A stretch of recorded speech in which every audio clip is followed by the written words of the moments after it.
Welcome to a new video with my VW Phaeton. Today we want to talk about this super complex AC system. And again, we have to start with Ferdinand Piëch. Piëch was a huge Cadillac fan in the 1970s because of their world-class air conditioning system, which was almost without draft. Since then, AC systems have been Piëch's secret hobby, and he later said, "If I ever forced one of my hobbies into one of my car projects, it was the Phaeton's draft-free AC system." But not just this, the whole thermo-management system on a Phaeton is so complex and sophisticated, and we want to discover every detail of it. Let's start with cold ambient temperatures and the Phaeton's heating functions. For VW's Phaeton department, it was not acceptable that the view of passengers is obstructed by frozen windows. That is a safety hazard and should not happen. At the same time, it was unacceptable that a person has to sit inside a Phaeton with a jacket because it's too cold. Thick jackets are a soft layer between your body and the seatbelt and hence a safety hazard, because the seatbelt is further away from you. VW found that in their main markets, on 100 days in a year, the average temperature is below 5 degrees Celsius.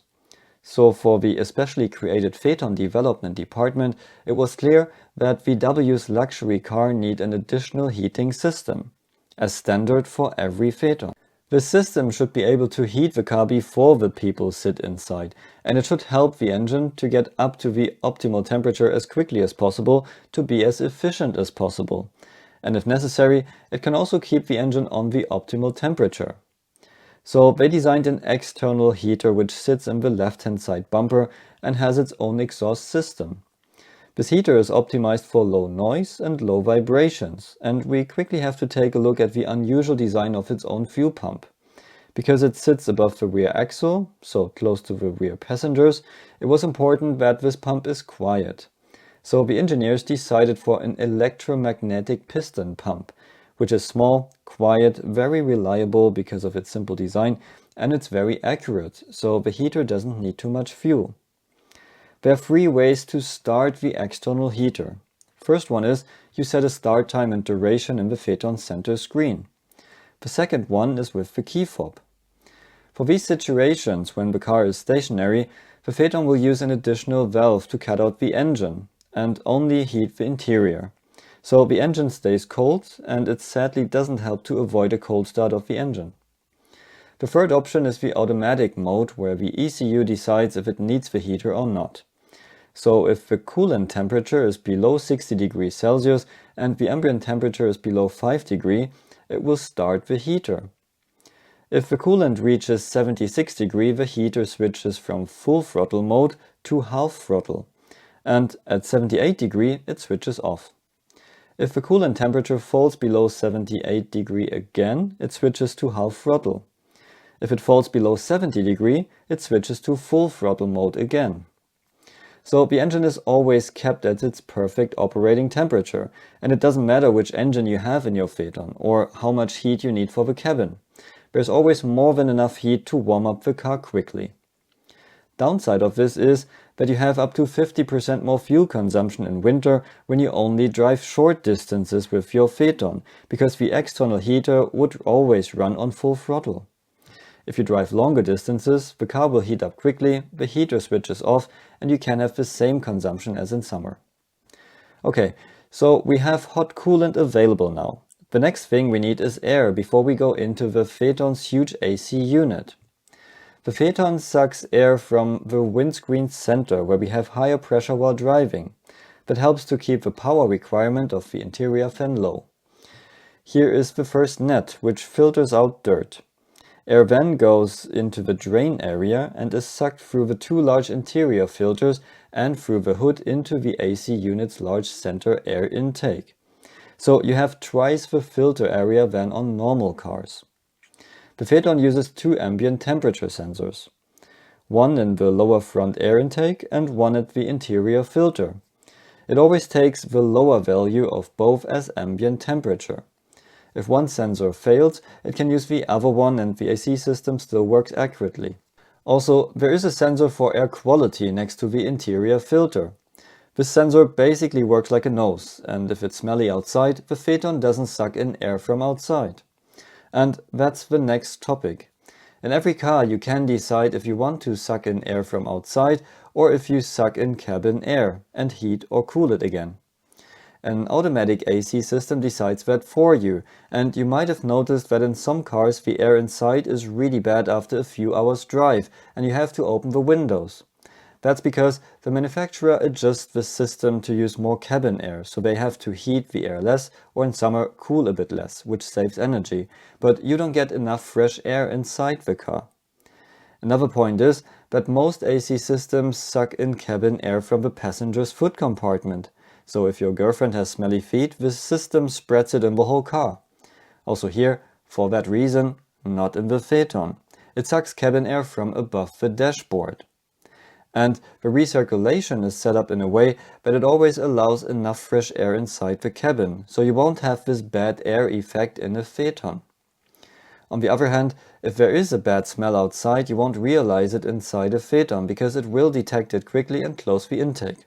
But of course, you can also close it manually with a button. And now let's come to the Phaeton's huge AC main unit. An assembly so huge and, by the way, only possible in this size because of the old DKW package with the engine sitting in front of the front axle. Check out my other video series to learn all about that. Only because of this package they had enough space between front axle and dashboard to put all these functions inside. But why is it so complex? Because Piëch demanded a 4-zone climatization with only one evaporator. Such an AC unit guides air through the evaporator first, so humidity can condensate, or in other words, dry the air. After this, the cooled down, dry air is sent through the heat exchanger where hot coolant is flowing through. So the AC system decides how much the air is then heated up, depending on what the passengers want. Now, how can you design such a system which should create a different climate on every one of the 4 seats if you only have one evaporator? Competitors at that time used 2 evaporators, which complicated the system. The Phaeton engineers found a clever way. First of all, they have a huge evaporator to cool and dry the air. Then they used 2 heat exchangers which could run at different temperatures, while bypassing a substantial amount of cool air. So for example, the passengers want these temperatures inside the car. The heat exchanger on the driver's side heats up the air so the driver gets his 22 degree. But the passenger behind him wants it warmer. So each Phaeton has electric heaters underneath the seats which heat up the air on the way to the back. Of course, one on each side for each passenger individually, plus flaps, actuators and sensors. So the person behind the driver gets warmer air. And of course, every time you heat something up, you also need to check, so there are many temperature sensors everywhere in the system. Now on the right-hand side of the car, the heat exchanger will heat up the air a bit more, to get the 24 degree. Now the person on the rear right would get too hot air, as he only requested 18 degree. Now the Phaeton uses the bypassed cool air and mixes it to the air on the way to the back. So the person on the rear right will get exactly the 18 degree. Of course, to make all of this possible, you need a lot of actuators. Only at the huge AC unit, the Phaeton has 15 actuators, and 25 in total. And these are not all the same. Since they have different torque requirements, there are different kinds of actuators. And to run both heat exchangers at different temperatures, the Phaeton has a large valve unit with one pump for both circuits. But back to our winter case. Until the car is fully heated up, the Phaeton can heat the surfaces you touch. The seats, of course front and rear, and the steering wheel. The steering wheel heating is activated with this little button at the back, which I only found after owning the car for 2 years. You can heat the mirrors, and the windscreen has a thin silver layer which allows to electrically heat the windshield without seeing any wires. The Phaeton has double glazing all around, including UV protective layers and tons of material for additional insulation. It uses a fog sensor at the rear view mirror which detects air temperature, windscreen temperature and humidity. From these values it can calculate the probability of the windows fogging up and activates its automatic anti-fog program. So you usually don't have to press the defrost button, the car fixes problems itself. The Phaeton has large anti-fog vents in the dashboard, in the doors and in the B-pillar for the rear side windows. On the way to these vents, the air can be heated up additionally with these buttons. And now let's come to PA's big topic, draft-free air distribution. The Phaeton has vents hidden behind the electrically driven design covers, so if you sit in a Phaeton, you cannot see vents, and you find it strange if you see them in other cars again. Instead, it uses the whole dash area as an outlet vent. Large area means low velocities for the same amount of air, so it's very quiet and you don't feel any draft. The large defrost vents for the back and the B-pillars have the same function. So you gently get large amounts of air into the cabin. Especially in winter, there is a so-called cold shoulder effect in cars. It means that the shoulder which is closer to the cold window will be colder, which is uncomfortable for passengers and not acceptable in a Phaeton. Also for that reason, the car has double glazing for better insulation, and the defrost vents in front and rear door constantly create a layer of warm air between your shoulder and the window. The master temperature sensor to check the overall cabin temperature sits in the middle of the dashboard between the two ashtrays. Unlike on other cars, the Phaeton has an own little fan for this temperature sensor, to make sure it doesn't just sense air which is stationary in front of the sensor. Instead, the fan sucks air from the cabin and guides it through the sensor for an accurate measurement.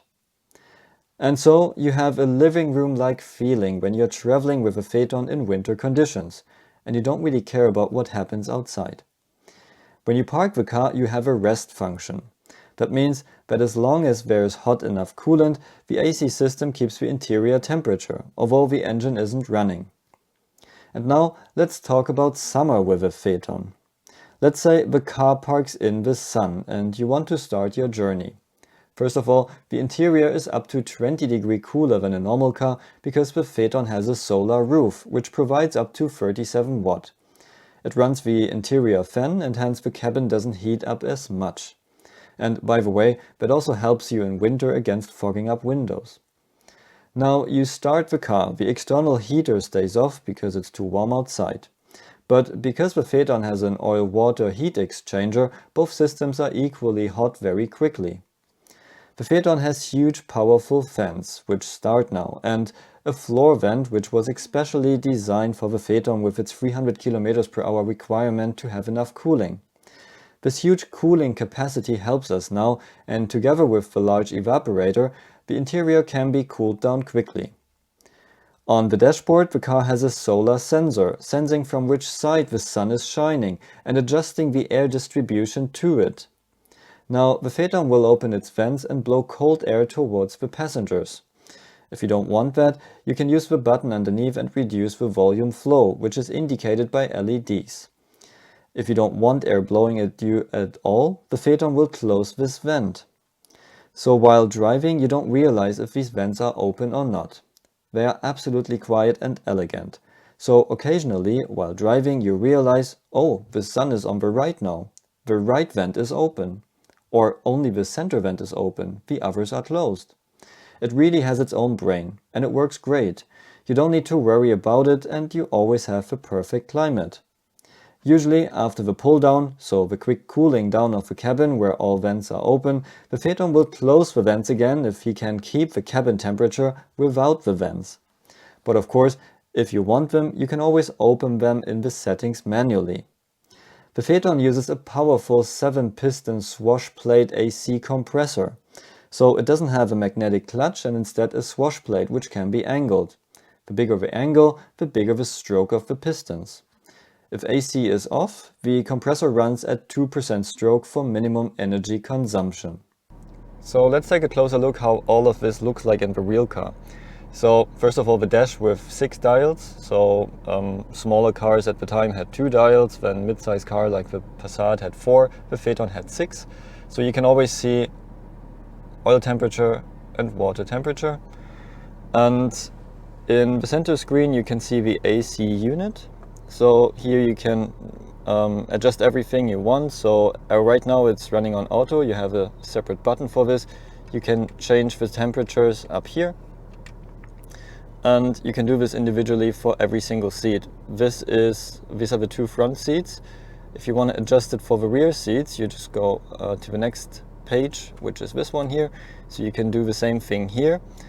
You can choose the automatic recirculation here. You can adjust the solar roof. So here is where you allow the solar roof to run the fan when it's parking, but even if you don't press it here, it still does it. And this is the external heater. So you can set the times here and the duration. And you can choose where you want the air to come from. So right now, like you could see here, we have 13 degrees outside. Inside we want to have 22. 22 is always the standard the car manufacturer develops the AC system for. So I always put it on 22 and then just let it do its thing. And it's running on auto, which means that air distribution is automatic right now, but also the temperature distribution is automatic right now. So if you want air to blow in your face, you can just press that button here, for example, and you can see how these vents open.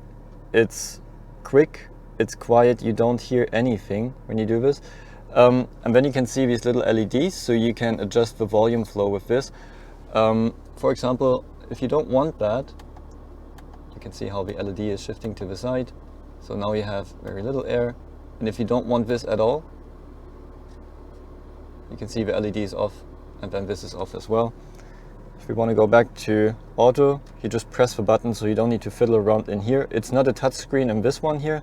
It's the first Phaeton facelift. It doesn't have touchscreen yet, which I actually quite like. Then to look further, this here is your air outlet for the indirect cooling, so the indirect air distribution. So the vents don't blow in your face. This whole perforated area here is your air outlet, and that's just amazing. It's super quiet. You always have the right climate, but it doesn't bother you. In front of it, maybe you can see it in front of here, this is the defrost outlet, and then in the middle there, this little box, that is our solar sensor. And if we look up here, you can see our anti-fog sensor here. So that is detecting the temperatures for the windscreen and avoiding fogging up. Then we have our defrost vents here at the side, and you have a separate button to heat this one. And you can create this air scarf between your shoulder and the window here. The interior sensor sits right here. And let's go to the back now. So you can see the solar roof here, right? So solar roof, 37 watt, and drives the interior fan. If we come around here, you can see that even though this is a 5-seater option, we have our own screen at the back, and you can adjust your temperatures here. And you can also change where you want the air to come from. You have your seat heating here. And at the front, actually, we also have seat cooling. So if you just turn this wheel in the other direction, you have the cooling. Let's close this for a second. These are the vents that can blow directly at you if you want this. Again, here we have this button, and you have this defrost vent, which is also for the indirect air distribution here at the side. So that's very nice. Of course, you also have air coming out at the feet, and the heater unit for this is underneath the seat in front of you. And a look at the front. So you can see the ambient temperature sensor right here. That is the lower one. And then up here, right next to the air filter, which is here, we can see the second ambient air temperature sensor. So I just took this cover off so you can see this a bit better, but you can see that air is actually coming in from the top here. So we have these grills here, so it goes into the drain area of the car, then it goes through these interior filters, and we have two of them. one each side. It goes through the bonnet and then inside this main inlet here, which has another net here with a seal around it. So, second ambient temperature sensor. Underneath is our nose sensor, so the air quality sensor, which is this one. And if we come to the other side, we can see this massive valve unit to run the two heat exchangers for the interior separately. So there's our own pump here, that is one large magnet valve, and that's the second one. And then you can adjust the temperature of each heat exchanger inside. Here you can see the air inlet, and then actually you can see that we have the dampers here with the active cable here. And so you can see that the engine is in front of the front axle, as we know, but the inlet is right behind the engine. So that's what I meant by saying this is only possible because of that package that we still have from the DKW F9. So engine longitudinally in front of the front axle, and that's why we have this large AC unit which reaches all the way to the end of the engine. So we can have this package and we can put all this technology inside this space.